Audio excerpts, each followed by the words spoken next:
Hello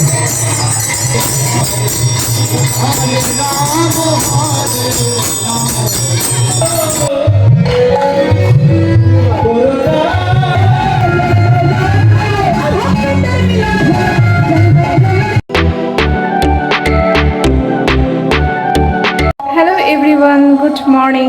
আজকে আবারও নতুন একটা ব্লগ স্টার্ট করছি। আর আজকে করছি হচ্ছে আমাদের এই বাসা থেকে। তো এই বাসাতে আসছি হচ্ছে আমি গতকালকের আগের দিন রাতের বেলা সন্ধ্যার পরে আসছি। তো গতকালকে কোনো ব্লগ করিনি, আজকে আর কি ব্লগ করতেছি। আর ওই যে ভিডিও আমার ছেলের মানে জন্মদিনের ভিডিওটা দিতে আর কি আমার খুব প্রবলেম হয়েছে, যে কারণে আমি আর পরে ব্লগই করিনি। যাও একটা পরের দিন করছিলাম, পরে আর সেটা মানে আর পোস্ট করবো না সেই চিন্তাই করছি। তো যাই হোক, আজকে আবার নতুন একটা ব্লগ শুরু করলাম, যেহেতু আমাদের বাড়িতে কীর্তন অষ্টতর মানে 24 প্রহর কীর্তন। তো গতকালকে থেকে শুরু হয়েছে, আজকে দ্বিতীয় দিন। তো কীর্তনের জন্য আর কি এখানে আসার, এখানে থাকা। আর নইলে তো ওখানেই থাকতাম আর কি, হয়তো বাড়ি 2 দিন থাকতাম না। এই হচ্ছে ব্যাপার। তো চলো, এখন সকাল বাজে 11টার, অনেক রোদ উঠছে, প্রতিদিনের মতো এরকমই রোদ উঠছে। তো ভালোই লাগতেছে বেশ, কীর্তন যেহেতু তার জন্য ভালো লাগতেছে। তো রান্নাবান্না শেষ করতেছিলাম, রুটি বানালাম, নাস্তা করলাম। এখনও উপাস আসছি, আজকে সোমবার। এখনও আর কি ঠাকুরের পূজা না দিয়ে আর কি খাবো না, যেহেতু সোমবার ঠাকুরের মাথায় জল ঢালবো, শিব ঠাকুরের মাথায়, তার জন্য আর কি উপাস আছি। তো চলো দেখতেই থাকো আমার ব্লগটা, আশা করছি তোমাদের আমার ব্লগটা দেখতে খুব ভালো লাগবে। তো রান্না বান্না করতেছি আর কি, মোটামুটি সব কিছুই কমপ্লিট হয়ে গেছে, জাস্ট খালি ফুলকপির তরকারিটা হলেই আমার রান্না বান্না শেষ। তারপর একটু সাজুগুজু করে তারপর মন্দিরে গিয়ে বসবো, কীর্তনে গিয়ে বসবো আর কি। রান্না হচ্ছে ফুলকপি আলু দিয়ে তরকারি, যেহেতু নিরামিষ তাই নিরামিষ রান্নাবান্না। আর কাঁচামরিচ বেশি দিছি, যেহেতু শুকনো মরিচ খাচ্ছি না আমরা, তার জন্য আমার হাজব্যান্ডের জন্য শুকনো মরিচ দিই না আর কি। আমরা নিজেরা খাই, কিন্তু ও যে তরকারিগুলো খাই সেগুলো আমরা দিই না। রান্না করেছি বেগুন ভাজা, করলা ভাজা, আর এটা হচ্ছে 2 পদের শাক একসাথে, সরিষা শাক আর হচ্ছে পাট শাক একসাথে মিক্সড করে রান্না করছি। সকালে আবার হচ্ছে সবজি রান্না করছিলাম, সবজি বলতে বাঁধাকপির ঘন্ট করছিলাম রুটি দিয়ে খাওয়ার জন্য। আর হচ্ছে এই যে করলার ডাল রান্না করছি, শুকর ডাল যেটাকে বলে এখানে, তো শুকর ডাল রান্না করছি। তো এটা দিয়ে আজকে আমাদের খাওয়া দাওয়া হবে দুপুরে। ক্যামেরাটা পড়ে গেছে। আর এই যে দেখো, মেয়ে সব জায়গায় জল টল ফেলে টেলে কি অবস্থা করছে।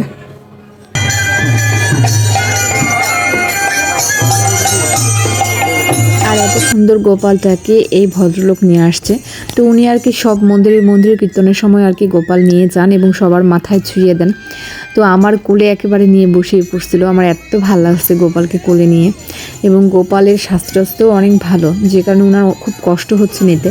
তারপরও আর কি উনি গোপাল নিয়ে সবাইকে আশীর্বাদ করাচ্ছেন এবং নিজেও হয়তো গোপালের জন্য কিছু নিবে, আবার নিজের পেট চালানোর জন্য, গোপালের পেট চালানোর জন্য আর কি এই প্রসেসটা করছে।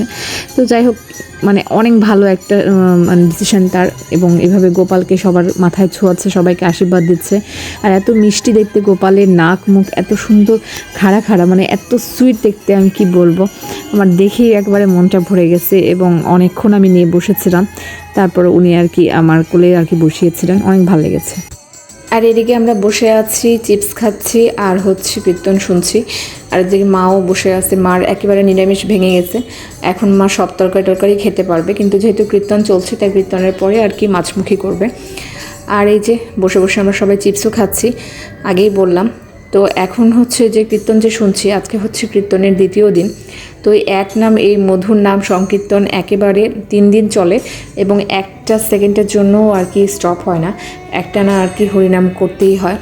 এই এক নাম কীর্তনের আর কি এটাই আর কি নিয়ম, যে এক দল শেষ হওয়ার পরে আর কি আরেক দল যে আসে, তো তিনিও আর কি একসাথে কীর্তন করতে যায়।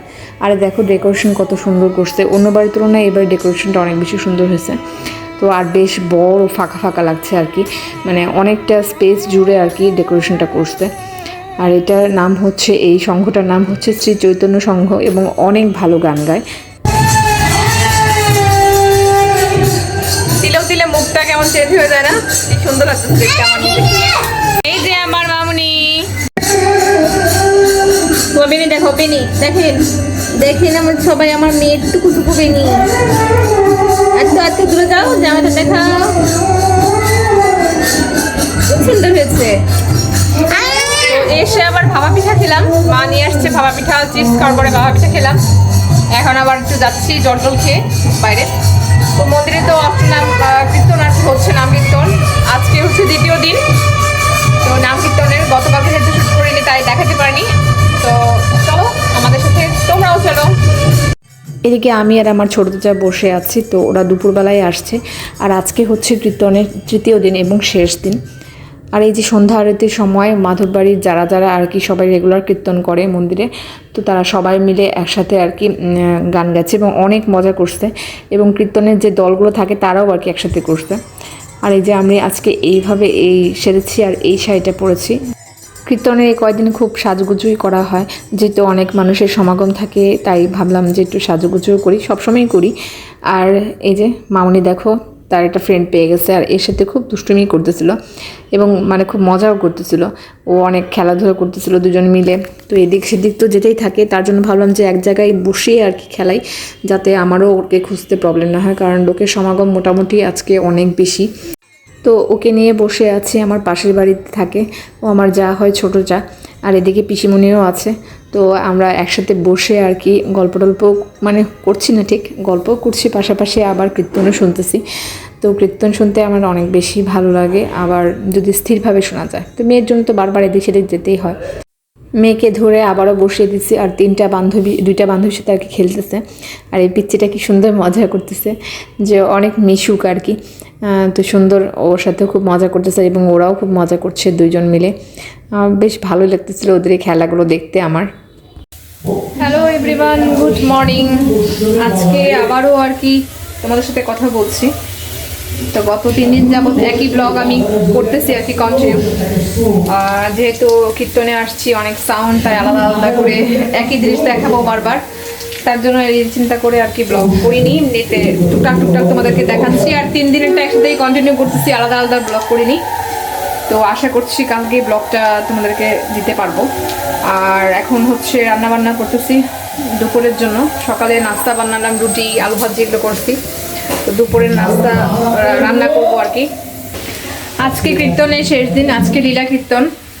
তো তার জন্যই আর কি সকালবেলায় আর কি ঠাকুরের যজ্ঞটা নিভে দেওয়া হয়েছে, যে কারণে এখন আর কোনো প্রবলেম নেই। অনেকের বাড়িতে আজকে মাছ রান্না করতেছে, কিন্তু আমরা যেটা একেবারে মন্দিরের সাথে, তাই মাছ টাছ কিছু করবো না। মুসুর ডাল রান্না করতেছি, আর এমনিতে পেঁয়াজ খাচ্ছি, কিন্তু মাছ টাছ কিছু খাবো না, ডিমও খাবো না। এ হচ্ছে ব্যাপার। তো চলো দেখতেই থাকো, ভালোই লাগবে আশা করছি কীর্তন শুনতে। শীতের দিনে কিন্তু বেগুন পোড়া খেতে খুব ভালো লাগে, আমার তো খুবই ভালো লাগে। বেগুন পোড়া, আলু ভর্তা, বিভিন্ন ভর্তা আর কি, খুব আইটেমটা বেশি ভালো লাগে। আর এই যে এখানে মুসুর ডালটা সম্বার দিয়ে নিছি, সিম দিছি।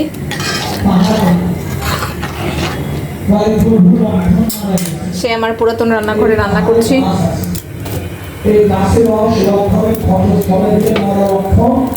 তো এই সাইড দিয়ে একটু পোকা ছিল, যে কারণে ওটা ফেলে কেটে তারপর আর কি আমি দিছি। হচ্ছে ব্যাপার। আর রান্না করব হচ্ছে আলু বেগুন দিয়ে তরকারি, কাঁচামরিচের তরকারি। যেহেতু একটু শুকনা মরিচ আজকে দিব, নাহলে খেতে পারে না আর কি, মা একেবারেই খেতে পারে না। মা বলতেছে যে একদম ভালো লাগে না খেতে, কি করবা, এত কম তেল কম মশলা, মরিচ টরিচ ছাড়া আর কি, সাদা সাদা তরকারি, এটাই বলতেছে আর কি। তো কিচ্ছু করে না। এখন হচ্ছে লীলা কীর্তনের দলগুলো আসছে, তো উনি আর কি গান গাচ্ছে। আমি একটু পরে স্নান টান করে যাব। এখন বেশি বাজে না, 10টা বাজে সবে মাত্র। তো রান্না শেষ করি, তারপর আমি স্নান টান করে যাব। আজকে আবার বাচ্চারা উঠে নাই ঘুম থেকে, মানে সকালবেলা যখন একবারে শুরু হয়েছে এটা কীর্তনটা, সাথে সাথে আর কি উঠে গেছিলো, অনেক জোরে সাউন্ড ছিল যেহেতু। পরে আমরা সবাই আর কি 6:30টার সময় উঠে গেছিলাম। মা তো আগেই উঠে আর কি যে করতে হয়, ওই নামযজ্ঞ নিভাতে হয় যজ্ঞটা, তো সেটা করছে। তার জন্য মা আগে উঠে গেছে ভোরবেলা স্নান টান করে। আমার কথা কি শোনা যায় কিনা আমি বুঝতে পারতেছি না, কিরকম সাউন্ড আসে, যেহেতু বাইরে এত সাউন্ড। এই হচ্ছে ব্যাপার। এখন বসে থাকি কতক্ষণ, তরকারি বসায় দিয়ে আসছি, ওইটা থাক। তো বাইরে চলেই আসলাম কীর্তন শুনতে। আর আজকে হচ্ছে শেষ দিন এবং লীলা কীর্তন। আজকের মানুষ অনেক অনেক বেশি হয়েছিল, কি বলবো তোমাদের। আর ইনি যে গান গাচ্ছে, ওনার গান শোনার জন্যই সবাই এত বেশি আগ্রহী। ওনার নাম হচ্ছে পাগলা দুলাল। কিন্তু উনি অনেক সুন্দর করে এবং অনেক মজা করে কথা বলে, সবাইকে খুব হাসায় এবং খুবই সুন্দর করে গান গায়, যে কারণে আর কি সবাই তার গান শোনার জন্য অনেক বেশি পাগল হয়ে থাকে। আর নাম ওনার পাগলা দুলাল, সবাইকেই পাগল করে দেয়। আর এমনিতে এখন দুপুরবেলা তাও মোটামুটি অনেক বেশি মানুষ আছে, দেখবা সন্ধ্যার সময় কী পরিমাণ মানুষ হয়। আর এখন সন্ধ্যাবেলা, আর আমি এভাবে সেজেছি, এই কালারের শাড়িটা পরেছি। সন্ধ্যা হয়নি, ঠিক সন্ধ্যা লাগবে এরকম, আর এখনই আজান দিবে আর কি। তো এদিকে আবার সূর্য পূজাও হচ্ছে, তো এবার আমি আর সূর্য পূজা করিনি। আর সূর্য পূজাতে যে পরিমাণ মানুষ হয়, বাবারে বাবা, কী পরিমাণ যে মানুষ, যে এই ভিড় ঠেলে যে মন্দিরে ঢুকবো, মানে যেখানে কীর্তন হচ্ছে সেখানে ঢুকবো, সেটার জো নেই, এত বেশি মানুষ হয়। মানে মানুষের মাথা মানুষ খাচ্ছে, এরকম একটা অবস্থা। আর এদিকে আমি সাজুগুজু করে আবার একটু ভিডিও করছি, একটু কিছু শর্টও বানালাম। তারপর ঘর থেকে বের হয়ে আবার আমার এক দেবরের হাতে ক্যামেরাটা ধরিয়ে বলতেছে যে আমাকে একটু ভিডিও করে দাও। তো ওই দেবর আমার খুব সুন্দর করে ভিডিও করে দিল। এদিকে বাড়ি থেকে কাকা আসছে, দুই কাকা।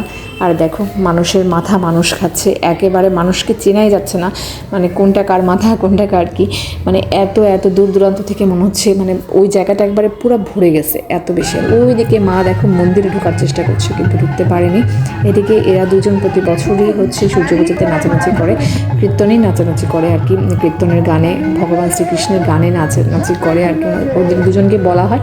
এবং ওরা দুজন প্রত্যেক বছরই এরকম রাধা আর কৃষ্ণ সেজে খুব সুন্দর করে নৃত্য পরিবেশন করে আর কি। এবং উনিও খুব সুন্দর করে সূর্য পূজা করাচ্ছে এবং গান গেয়ে প্রত্যেকটা ব্যাপারের মানেগুলো বুঝিয়ে দিচ্ছে। আমরা সবাই মিলে একটু ফটো সেশনও করছিলাম, একটু ভিডিও করছিলাম আর কি শেষের দিকে। কীর্তন শেষ, আর এই যে হচ্ছে মন্দিরের অবস্থা, একবারে ফাঁকা। কালকে কত মানুষ সকাল থেকে, আর এখন একবারে ফাঁকা। আমি গেছিলাম এই যে কেক আনতে দোকানে, সবাই ঘুমাচ্ছে যেহেতু এখন আর কি